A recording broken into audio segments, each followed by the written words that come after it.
Hi friends, అందరికీ నమస్కారం. 3 నిమిషాలలో పచ్చిమిరపకాయల పచ్చడి ఎలా తయారు చేయాలో ఈ వీడియోలో చెప్తానన్నమాట. ముందుగా ఒక పిరికెడు పచ్చిమిరపకాయలను నూనెలో బాగా వేయించుకున్న తర్వాత ఒక 6 టమాటకాయలు కోసుకొని మీడియం సైజులో వేసుకోవాలన్నమాట. తర్వాత ఒకే ఒక ఆనియన్ కట్ చేసుకొని మీడియం సైజులో అది కూడా మనము ఒక బాండిలో వేసుకోవాలన్నమాట. వీటిని అన్నిటినీ కోసి కట్ చేసిన తర్వాత మనము బాగా గంటతో తిప్పుకోవాలా. టమాటకాయలు, ఉల్లిగడ్డలు, పచ్చిమిరపకాయలు కలిసే విధంగా. ఇకపోతే స్టవ్ తీసుకొని మనము కళాయిని పొయ్యి మీద పెట్టి ఇక మళ్ళీ ఒకసారి మీడియం సిమ్లో పెట్టి తిప్పుకోవాలన్నమాట. ఇక కావాల్సినంత నూనె, ఎందుకంటే ఇందాక పచ్చిమిరపకాయలు పట్టింది కానీ ఇప్పుడు టమాటాలకి అలానే ఆనియన్స్కి బాగా పడితే ఉడుకుతాయి అన్నమాట, మెత్తపడతాయి అన్నమాట. ఇక ఉప్పు తర్వాత పసుపు మనకు కావాల్సినంత, ఇంకా చాలు.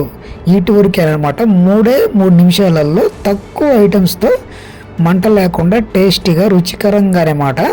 చూడండి ఎంత సింపుల్ అనమాట. చూడండి వీటినన్నిటి బాగా కలిపి కొంచెం మంట పెట్టుకున్న తర్వాత ఒకసారి చూసుకొని అన్నీ బాగా ఉడికాయో లేదో చూసుకుంటే సరిపోతుంది అనమాట. తర్వాత దించుకొని అదే కళాయిలో పప్పు తీసి బాగా చట్నీలాగా రుబ్బుకుంటే సరిపోతుంది. ఒక క్లాత్తో పట్టుకొని మనం రుబ్బుకోవాలి, ఎందుకంటే అప్పుడే దించినాం కదా, వేడిగా ఉంటుంది, కాలుతుంది అనమాట కాళ్ళకి. చాలా జాగ్రత్తగా పట్టుకొని మనం ఉడికించిన కళాయిల్లోనే పప్పుతో రుబ్బుకుంటే సరిపోతుంది అనమాట. ఇలా చట్నీలాగా తయారవుతుంది, చాలా రుచికరంగా ఉంటుంది. మేమైతే ఒక చెరువు నిండా అన్నం వండుకున్నాము పచ్చడి తినడానికి. పచ్చడి చాలా రోజులైంది కదా తినడాము.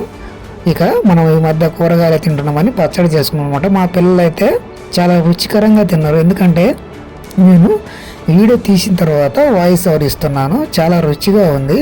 చూడండి ఆ కుండలో ఉన్న అన్నం మొత్తం అయిపోయింది. తర్వాత చట్నీ కూడా చాలా రుచిగా ఉండటంతో చట్నీ కూడా ఖాళీ అయింది అనమాట. ఆ వీడియో తీద్దాం అనుకున్నా కానీ తీయలేదు.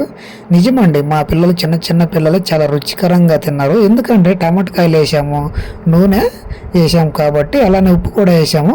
ఇక పసుపు అంతేనమాట. మిరపకాయలకు, టమోటాలకి, అలానే ఆ నూనెకి, ఆ ఉప్పుకు మంట అనేది విరుగుడైపోయింది.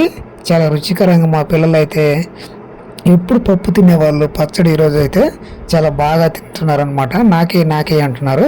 చూడండి, ఇటువంటి వీడియోస్ మీకు కావాలంటే మన ఛానల్ సబ్స్క్రైబ్ చేసుకోండి.